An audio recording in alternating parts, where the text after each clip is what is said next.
Scientists from all over the country join with the ScienceVItal campaign and take to the streets of London.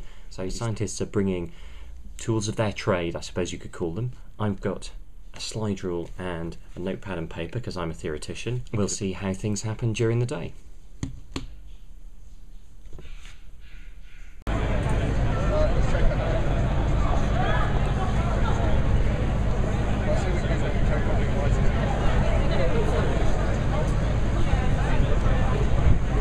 Like the rally's about to start. We're going to have some speakers from different disciplines, and we'll see what's. It's only been 4 weeks since this started, and it's gone from one idea to 23,000 signatures on a petition, and all of you here today, all because we think that science is vital. Yay!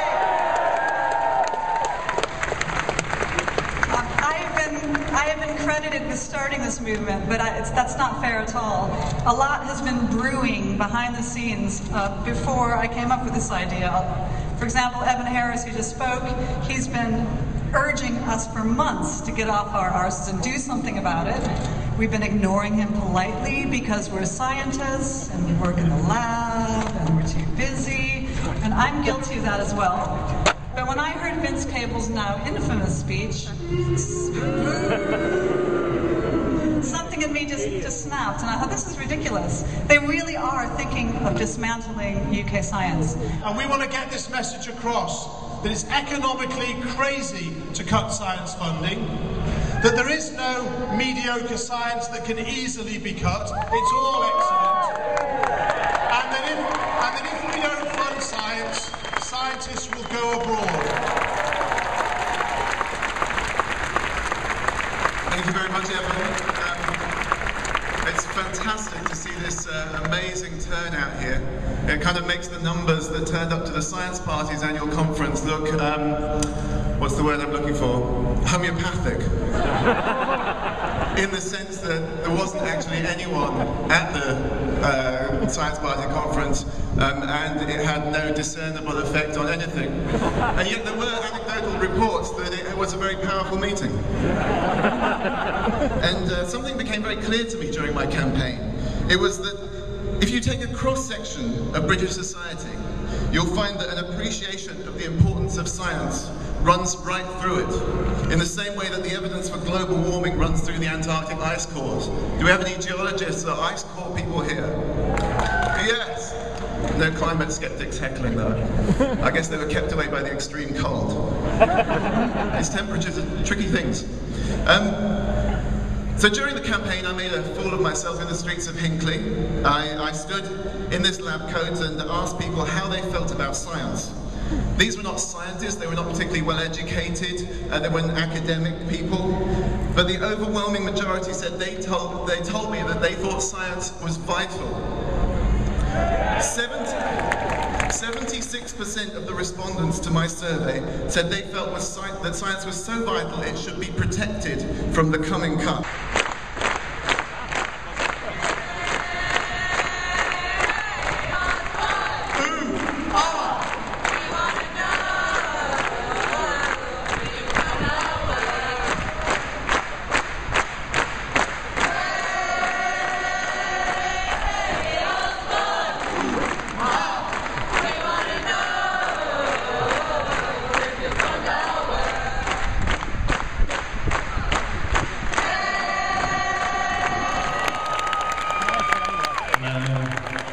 I haven't got a white coat on because I don't work in a lab and I thought that would be misleading and dishonest, so I'm wearing an anorak because I do statistics. How does it work? Rock, paper, scissors. So does everyone know the rules of this game? Yeah. Okay, so first of all, you have the symbols. Rock, like that. Okay, now rock, let's all do it, everyone. Rock is the basis of everything that underpins our society, and that's science and engineering. There's no doubt about that, is there? Okay, then we've got paper. Now paper covers everything, okay, one of its great things, and of course science and engineering covers everything.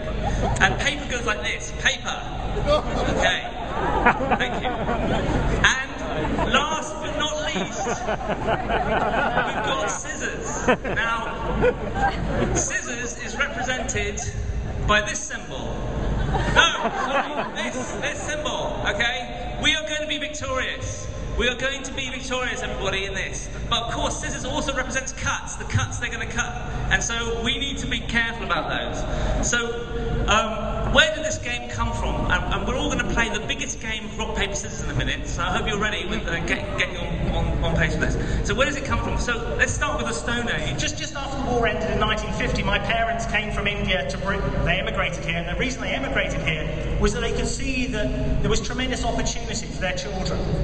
If we were ambitious, and if we were fascinated by science, there was no better place to be. This is the land of Newton and Babbage and James Clerk Maxwell and Darwin.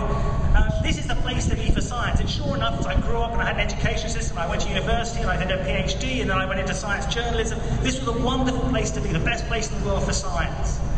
But now, today, we face Britain taking a severe backward step. Meanwhile, in India, things are moving forward. There are more graduates in science and mathematics and engineering than ever before.